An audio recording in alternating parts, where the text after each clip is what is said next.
الحمد لله حمدا كثيرا كما أمر، ونشهد أن لا إله إلا الله وحده لا شريك له في الخلق والأمر، ونشهد أن سيدنا وسندنا محمدا عبده ورسوله المبعوث إلى الأسود والأحمر لتتميم مكارم الأخلاق. لا يخلق نبي ولا رسول بعده ولا أمة بعد أمته ولا شريعة بعد شريعته ولا كتاب بعد كتابه. وصلى الله تعالى عليه وعلى آله وصحابه الذين هم خلاصة العرب، الذين هم مفاتيح الرحمة ومصابيح الغرر. أعوذ بالله السميع العليم من الشيطان الرجيم. بسم الله الرحمن الرحيم. قل إن صلاتي ونسكي ومحياي ومماتي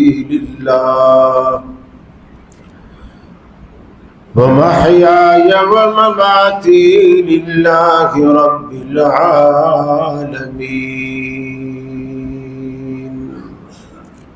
وقال الله تبارك وتعالى: لن ينال الله لحومها ولا دماؤها ولكن يناله التقوى منكم.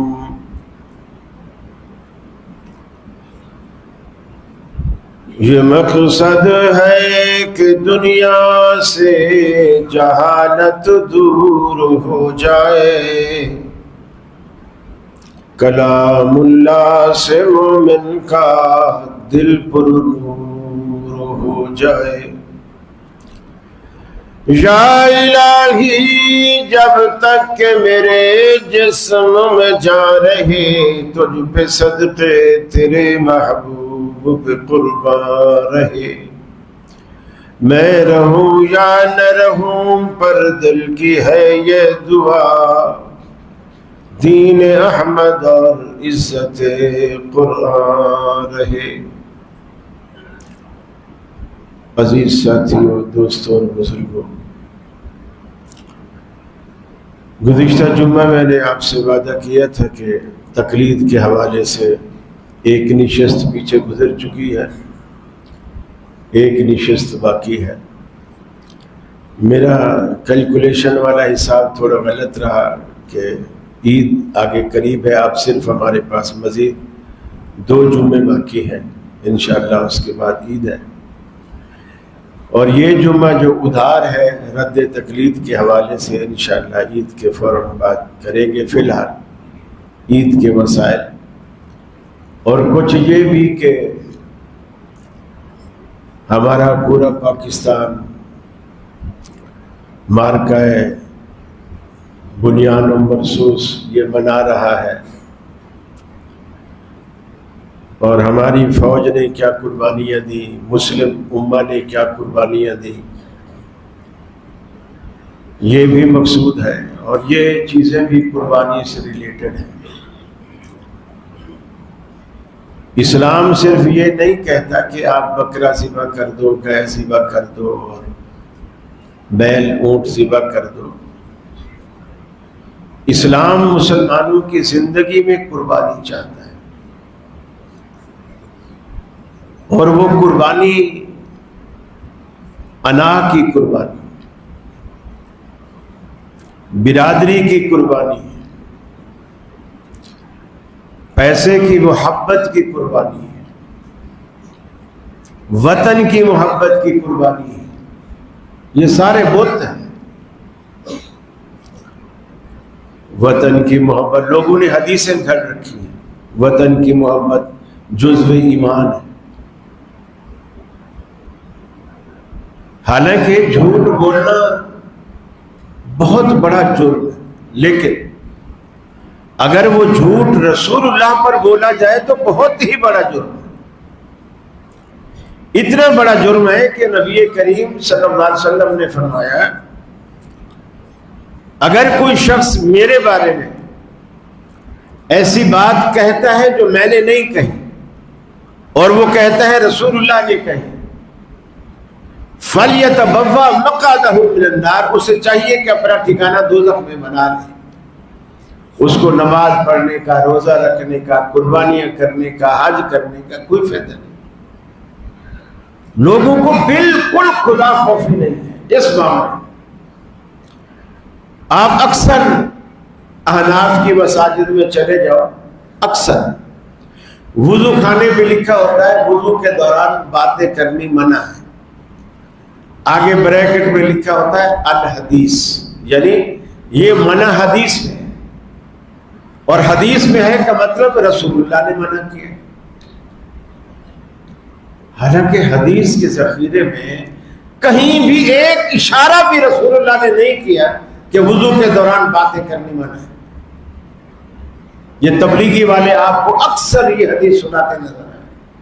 ویسے لکھ لو انتظامیہ کی طرف سے بھی، آپ باتیں کرتے ہو پانی ضائع ہوتا ہے، پانی ضائع نہ کرو، ضرور رسول اللہ پر جھوٹ بولنا یہ معمولی باتیں نہیں ہوتی، یہ بہت بڑی بات۔ اسی طرح کھانے کے دوران باتیں کرنی منع ہے، کس نے کہا منع ہے؟ یہ مولویوں نے تب حدیثیں گھڑی اور لوگوں کو بتائی چونکہ مولویوں سے لوگ کھانے کے دوران دسترخوان پر مسئلہ پوچھ لیتے تھے۔ اب سوال تو ہوتا ہے 1 انچ کا، جواب ہوتا ہے 2 فٹ کا۔ اب وہ مسئلہ پوچھ لیا جی حضرت یہ حلال ہے کہ حرام ہے، یہ جائز ہے کہ ناجائز ہے۔ اب مولوی تفصیل بتانے بیٹھ گیا، آگے پبلک ہوشیار ہے، وہ تھالی خالی کر جاتی تھی۔ آخر مولوی نے فتویٰ دیا کہ کھانے کے دوران باتیں کرنی منع، حرام۔ اللہ کے بندو، دین کو دین رہنے دو۔ رسول اکرم صلی اللہ علیہ وسلم کے فرامین وہ دین ہے۔ میری رائے، میرا قول، میرا عمل، میری پسند، میری ناپسند، یہ دین نہیں ہے۔ یہی معاملہ قربانی کا ہے۔ اللہ کے رسول کا فرمان یہ ہے، مسلم کی روایت ہے لا تذبحوا الا مسنۃ، یہ پہلی شرط ہے۔ کوئی جانور کی عمر نہیں بتائی، کتنی عمر کا جانور ہو، گھر کا پلا ہوا ہو یا باہر کا ہو، کتنا موٹا ہو، کتنا تکڑا، نہیں۔ لا تذبحوا الا مسنۃ، فرمایا جب تک جانور 2 دانت کا نہ ہو جائے ذبح نہ کرو۔ اب یہ اللہ کے رسول کا فرمان۔ اب کلمہ دیوبندی بھی پڑھتے ہیں، بریلوی بھی پڑھتے ہیں، شیعہ بھی پڑھتے ہیں، اہل حدیث بھی پڑھتے ہیں، اسی ایک رسول کا کلمہ پڑھتے ہیں نا، لیکن فتویٰ کیا لائیں گے کہ ہم نے اپنے محلے کے مولوی صاحب سے پوچھا، اس نے کہا گھر کا پلا ہوا ہو اور 1 سال کے لگ بھگ ہو تو چل جائے گا۔ اس کا مطلب یہ ہوا، دیکھیے تقلید میں سب سے بڑی خرابی کیا ہے؟ اس کا مطلب یہ ہوا کہ یہ جو خوبیاں ہمارے مفتی کو پتہ چلی ہیں، گھر کا پلا ہوا ہو، سال کے لگ بھگ ہو، نعوذ باللہ رسول اللہ کو پتہ ہی نہیں تھی، یہ تو ہمارے مولوی نے بتایا۔ جیسے آج کل حنفی بغلے بجاتے ہیں، اہل حدیثوں سے بات ہو تو کہتے ہیں شکر کرو ابو حنیفہ نے تمہیں بھینس کا دودھ بھی پلا دیا اور گوشت بھی کھلا دیا، ورنہ بکریوں کے دودھ کی چائے پیتے، پتلی پتلی چائے ہوتی، بھینس کی گاڑی چائے ہوتی۔ اب کوئی پوچھے کہ یہ بھینس کا حلال کرنا حرام کرنا ابو حنیفہ رحمہ اللہ کے اختیار میں نہیں سوچتے، لوگ ہمیں سمجھتے ہیں کہ یہ فتنہ پھیلاتے ہیں، لیکن سچی بات یہ ہے اگر آپ گھر میں تنہائی میں بیٹھ کر غور کرو گے تو آپ کو لگے گا کہ یہ فتنہ مٹاتے ہیں۔ فتنہ تو وہ لوگ پھیلاتے ہیں جو حدیث کے خلاف کہتے ہیں، رسول اللہ کے خلاف کہتے ہیں۔ اب آپ نے فرمایا مسنہ کے علاوہ آپ جانور ذبح نہیں کر سکتے، بس بات ختم۔ اب کوئی بھی جانور ہو آپ 2 دانت کا دیکھو، چاہے گھر کا پلا ہوا ہو چاہے بازار سے خریدا ہوا ہو، دندہ ہے قربانی کے لیے لگے گا، دندہ نہیں لگے گا، اگلے سال کرو کوشش۔ اب دوسری بات، پھر اللہ کے رسول نے اتنی صراحت کے ساتھ کہا، فرمایا الا ان یؤثر علیکم، اگر کوئی ایسا وقت آ جائے پوری کراچی کی منڈی میں 2 دانت کا جانور مل ہی نہیں، امکان تھا نا، تو شریعت چونکہ قیامت تک کے لیے ہے، آپ نے اس ابہام کو ابہام نہیں رہنے دیا۔ آپ نے فرمایا الا ان یؤثر علیکم، اگر تم پر کوئی ایسی مشکل اور تنگی آ جائے، پوری مارکیٹ میں 2 دانت کا جانور ہی نہیں مل رہا، یا کھیرے مل رہے یا اس سے نیچے مل رہے، تو اب کیا کریں؟ اب آپ نے فرمایا نہ گائے کر سکتے ہو، نہ اونٹ کر سکتے ہو، نہ بیل کر سکتے ہو، نہ دمبا چھتر، بس بکرے اور بھیڑ کی نسل میں سے جزءً من الضأن، پھر تم سال کے لگ بھگ جو 9 مہینے کا 10 مہینے کا سال کے لگ بھگ بھیڑ کی نسل سے کر سکتے ہو، لیکن اونٹ گائے بکری پھر نہیں کر سکتے۔ اب یہ کتنی وضاحت ہے جو اللہ کے رسول نے کر دی ہے۔ اب اس کے لیے کسی فتوے کی، کسی اشکال کی، کسی ابہام کی ضرورت رہتی ہے؟ نہیں رہتی، لیکن ہم عادت سے مجبور ہیں۔ لوگ کہیں گے کہ بھیا یہ تو اہل حدیث عالم کا فتویٰ ہے، اللہ کی قسم یہ اہل حدیث عالم کا فتویٰ نہیں ہے، یہ رسول اللہ کا فتویٰ ہے، جس کو اہل حدیث بھی مانتے ہیں، دیوبندی بھی مانتے ہیں، بریلوی بھی مانتے ہیں۔ یا تو کہو کہ ہم پر صرف امام کا فتویٰ ماننا ہے، رسول اللہ کا صرف کلمہ پڑھنا ہے، بات نہیں ماننی ہے، پھر بھی چلو بات ہے، کہیں تو آؤ نا، کوئی پیندا تو بناؤ۔ پھر نبی کریم صلی اللہ علیہ وسلم نے، اللہ اکبر، کیا کیا بتائیں، کیا کیا سنائیں، کہاں تک سنو گے، کہاں تک سنائیں۔ یقین مانیے ایسی ایسی باتیں ہیں لوگ اس کو معمولی سمجھتے ہیں۔ نبی کریم صلی اللہ علیہ وسلم نے پوری زندگی زکوٰۃ نہیں دی، یہ بات نوٹ کر لو، اس کو لکھ لو۔ اللہ کے رسول نے پوری زندگی زکوٰۃ نہیں دی۔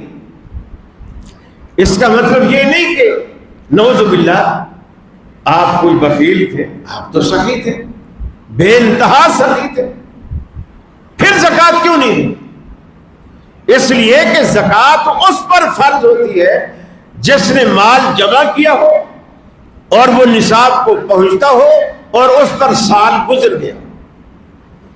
آپ نے کبھی مال جمع ہی نہیں کیا، اکٹھا ہی نہیں کیا، کہ جس پر سال کیا 2 دن گزرنا مشکل ہو جاتا تھا رسول اللہ کے گھر میں کسی دولت کا۔ رات کو اشرفیاں آئیں، آپ نے جیسے تھیلی تھی بندگی رکھ دی کہ صبح اٹھوں گا مسجد جاؤں گا لے جاؤں گا، جو غریب صحابہ ہوں گے اشرفیہ ہوں گے، اشرفیہ سونے کے دینار ہوتی، یہ ان میں بڑھ دوں گا۔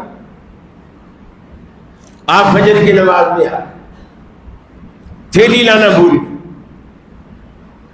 جیسے نماز پڑھا دی آپ نے، نماز بھی جلدی جلدی پڑھا، معمول سے نماز پڑھا دی، سلام پھرا، وہ جو سلام کے بعد آپ بیٹھ کر تسبیحات پڑھتے تھے وہ بھی نہیں پڑھی، اٹھ کے سیدھا گھر چلے گئے، اور گھر گئے تھیلی لے کر۔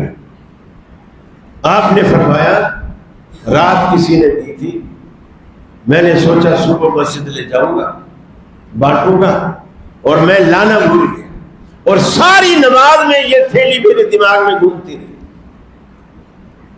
آج لوگ یہ بھی ہم سے پوچھتے ہیں کہ جو نماز میں خیالات بہت آتے، ہم کیا کریں؟ مولوی بھی کیا کریں؟ مولویوں کو بھی خیال آتا ہے، رسول اللہ کو خیالات آ رہے ہیں. یہ آدمی کے بس میں نہیں ہے. مسئلے وہ پوچھو جو آپ کے بس میں ہے. آپ تقلید چھوڑ سکتے ہو یا آپ کے بس میں ہے, یہ کبھی نہیں پوچھے. خیال آتے ہیں جو آپ کے بس میں نہیں, اس کا کوئی حل بتاؤ. رسول اللہ کے گھر میں سونے نے ایک رات گزاری اور آپ نے فرمایا اس تھیلی نے میری نماز برباد کی. ساری نماز میں میرے ذہن میں اس تھیلی کا خیال گونجتا رہا. آپ نے وہ صحابہ میں تقسیم کی. آپ جمع نہیں کرتے تھے اس لیے کبھی زکوٰۃ نہیں دی, لیکن قربانی ہر سال آپ کرتے تھے. جب سے مدینہ میں گئے ہر سال قربانی کرتے تھے.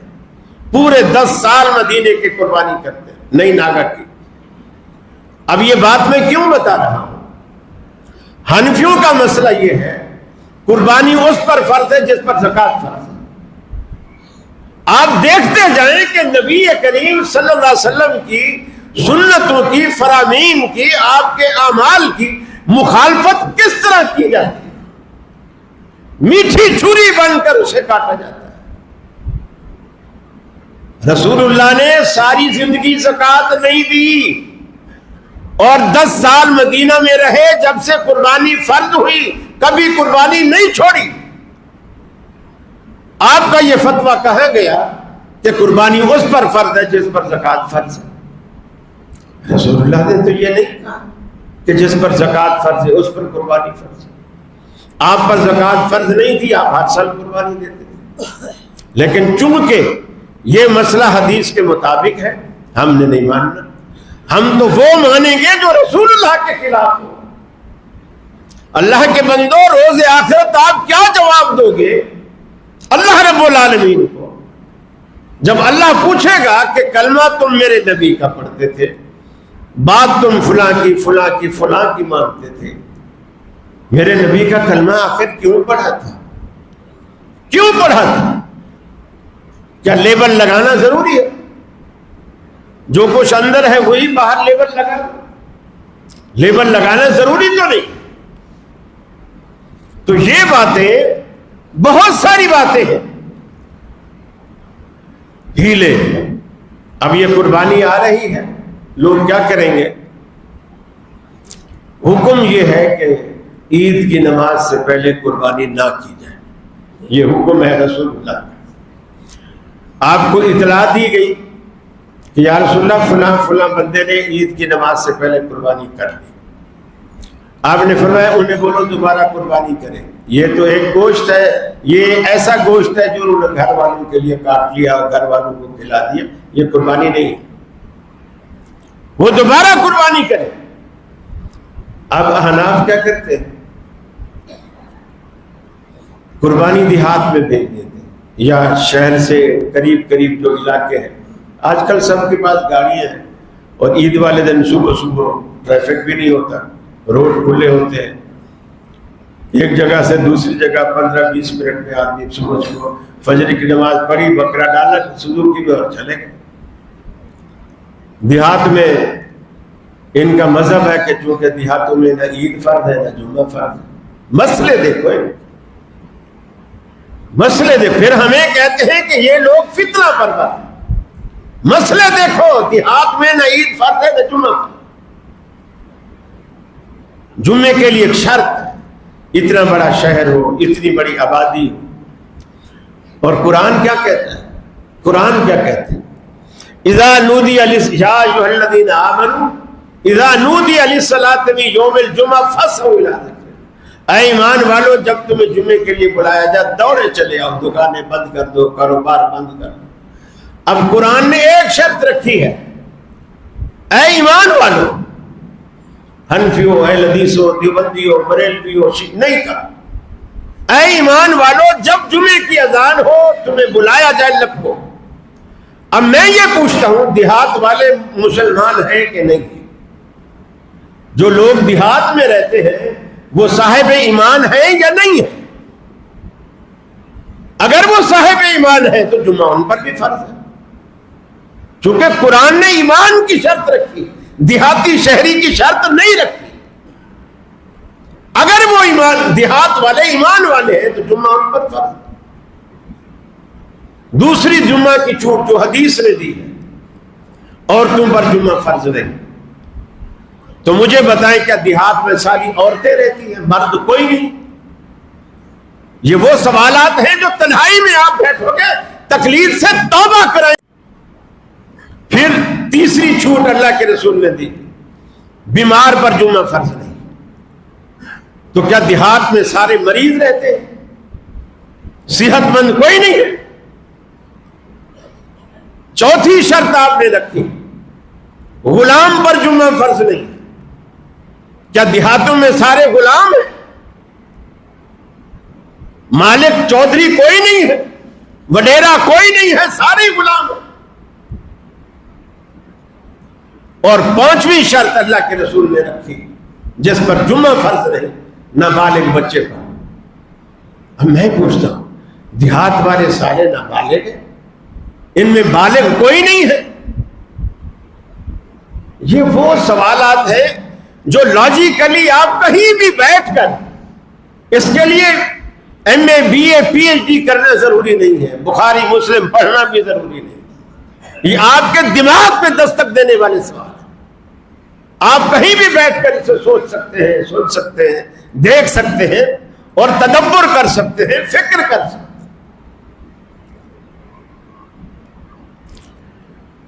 اللہ اکبر. یہ جو قرآن مجید میں اللہ رب العالمین نے قربانی کا ایک فلسفہ بیان کیا،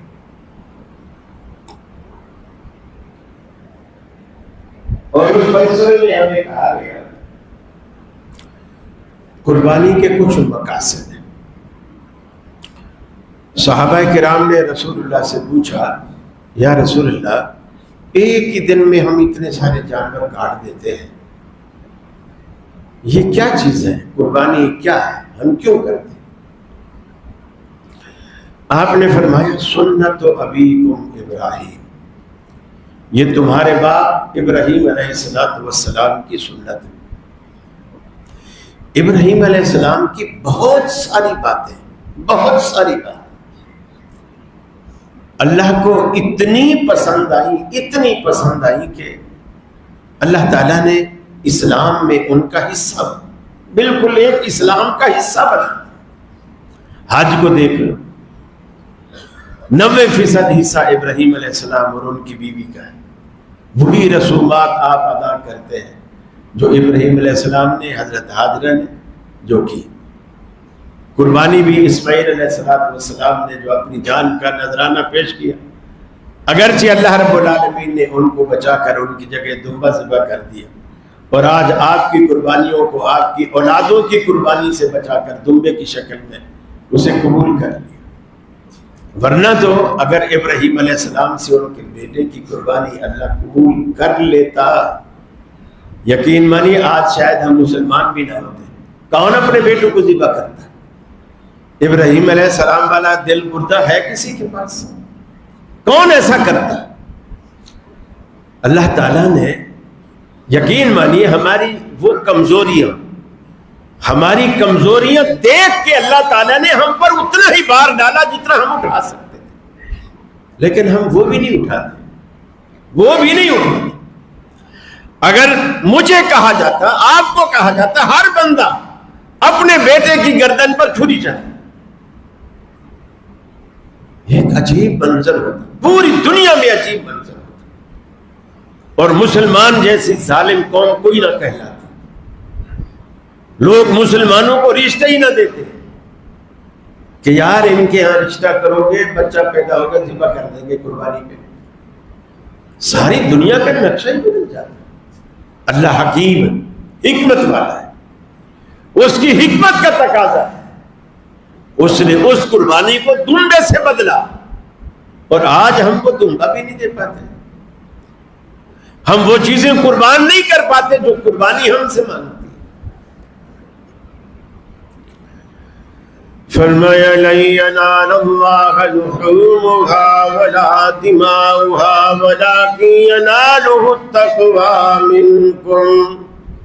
اللہ کے ہاں نہ تمہاری قربانی کا گوشت جاتا ہے، نہ اس کی کھالیں جاتی ہیں، وَلَٰكِن يَنَالُهُ التَّقْوَىٰ مِنكُمْ، اللہ کے پاس جو چیز پہنچتی ہے تمہاری قربانی کا وہ جذبہ رب العالمین کے ہاں جاتا ہے کہ تم نے قربانی کیوں کی۔ اس کیوں کا جواب اگر رب العالمین کو تقوی کی شکل میں ملتا ہے تو قربانی قبول ہے، جو ابراہیم علیہ السلام کے جذبے سے رب العالمین کو ملا۔ آپ دیکھیے ابراہیم علیہ السلام کو ابھی ابا ابا کہنے والے بچے ہیں، نبوت میں قدم رکھا، جوانی میں قدم رکھا، اللہ نے توحید کا اعلان کرنے کا حکم دیا، اعلان کر دیا۔ سب سے پہلے والد نے مخالفت کی، اس لیے کہ والد نے ایک بت بنانے والی فیکٹری بنا رکھی ہے، اس کا ایک بزنس ہے، بت بناتا ہے، بیچتا ہے۔ دنیا میں خدا بیچنے کی مارکیٹ بنا رکھی ہے، خدا بک رہے ہیں، کوئی چھوٹے، کوئی بڑے، کوئی درمیانے، کوئی سستے، کوئی مہنگے، کوئی اور زیادہ مہنگے۔ ہر بندہ اپنی اپنی حیثیت کے مطابق اپنے گھروں میں خدا خرید کے لاتا ہے، ان کی پوجا کرتا ہے۔ غریب لوگ اپنی حیثیت کے مطابق، امیر اپنی حیثیت کے مطابق۔ لیکن دیکھو شیطان نے کیسی پٹی پڑھائی ہے، ارے اس رب کو خرید کر اس کی پوجا کرنے کا کیا فائدہ، وہ تمہیں دولت کیا دے گا جس کو تو اپنی دولت لٹا کر لایا ہے، وہ تیری مرادیں کیا پوری کرے گا۔ لیکن مشرک کی عقل میں یہ بات نہیں آتی۔ جوانی میں قدم رکھا، والد کی جب حضرت ابراہیم علیہ السلام کو ضرورت تھی، اللہ کے حکم پر والدین کا گھر بھی چھوڑ دیا۔ باپ نے دھمکی دی، اگر تو اپنی اس دعوت سے، اس تبلیغ سے، بت پرستی کا انکار کرنے سے، ان کی مخالفت کرنے سے باز نہ آیا، لَأَرْجُمَنَّكَ وَهْجُرْنِي مَلِيًّا، میں تمہیں پتھر مار مار کر مروا دوں گا، رجم کروا دوں گا، اپنی اس دعوت اور تبلیغ سے تو باز آ جا۔ ابراہیم علیہ السلام نے اس کی رضا کی خاطر باپ کو چھوڑا، ماں کو چھوڑا، گھر چھوڑ دیا، پرواہ نہیں کی رہیں گے کہاں، کھائیں گے کہاں سے، پیئیں گے کہاں سے، جیسے ہم سوچتے ہیں نہیں سوچا۔ اس کے بعد جب باپ بن گئے، اللہ رب العالمین نے شادی کے بعد انسان کو بیوی بچوں سے زیادہ محبت ہوتی ہے، حکم کر دیا ابراہیم، ہمارا حکم ہے اپنی بیوی کو بھی، اپنے بچے کو بھی بیت اللہ کے پاس، جہاں یہ بیت اللہ کی عمارت کے کھنڈرات نظر آ رہے ہیں، ان کے آس پاس جا کے ان کو بسا دو۔ ربنا انی اسکنت من ذریتی بواد غیر ذی زرع عند بیتک المحرم، اللہ کا حکم ہوا تو اللہ کی محبت کی خاطر اپنی دلہن کو بھی، نئے نویلے بچے کو بھی، نومولود بچے کو بھی ویرانے میں اس کی رضا کے لیے چھوڑ کے آ گئے۔ اس کے بعد انسان کو سب سے زیادہ پیاری اپنی جان ہوا کرتی ہے، سب سے زیادہ عزیز انسان اپنی جان کو رکھتا ہے، ایسے موقعوں پر جان بچاتا ہے۔ اللہ رب العالمین نے فرمایا ابراہیم ہماری توحید کا معاملہ ہے، ہماری توحید کا معاملہ ہے، تجھے جان بھی قربان کرنی پڑے گی، انکار نہیں کیا۔ دشمنوں کے منجنیق میں بیٹھ گئے، انہوں نے آگ کے علاؤ میں منجنیق کے ذریعے آگ کے علاؤ میں پھینکا، رب العالمین نے فوراً آگ کو حکم کیا، یا نار کونی بردا وسلاما علی ابراہیم، اے آگ ہمارے ابراہیم پر ٹھنڈی ہو جا، سلامتی والی ہو جا، اتنی ٹھنڈی بھی نہ ہو کہ سردی لگے، اتنی گرم بھی نہ ہو کہ